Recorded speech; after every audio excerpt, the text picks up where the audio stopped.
शब्द हैं। किसी भारतीय भाषा में संस्कृत यहां प्रेम एक त्याग का प्रतीक है और युद्ध का एक धर्म है। का राजा अश्वसेन कर्ण और अर्जुन के युद्ध में जब कर्ण के तरकश में से आता है तो फ्रेज यूज किया जाता है, everything is fair in love and war.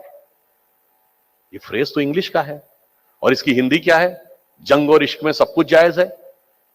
जंग, इश्क, जायज तीनों फारसी के शब्द हैं।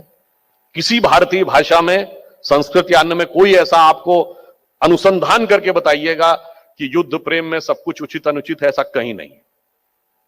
क्योंकि हमारे यहां प्रेम एक त्याग का प्रतीक है और युद्ध का एक धर्म है। और वो धर्म कैसा है?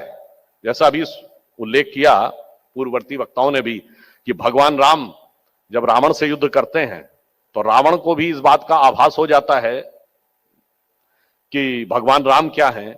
और जब रावण मृत्युशैया पे पड़ा होता है तो भी भगवान उसके पास अब लक्ष्मण को भेजते हैं।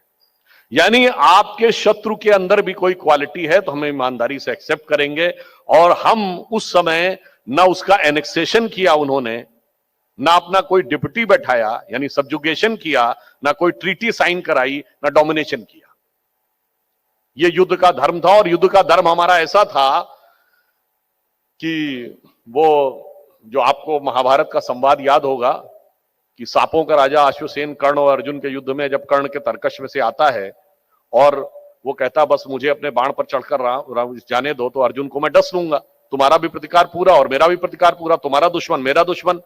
तो कहता नहीं, उन्होंने कहा कि ये मुझे नहीं स्वीकार है क्योंकि मैं धर्म के आधार पर ही युद्ध कर रहा हूं, नैतिकता के आधार पर ही।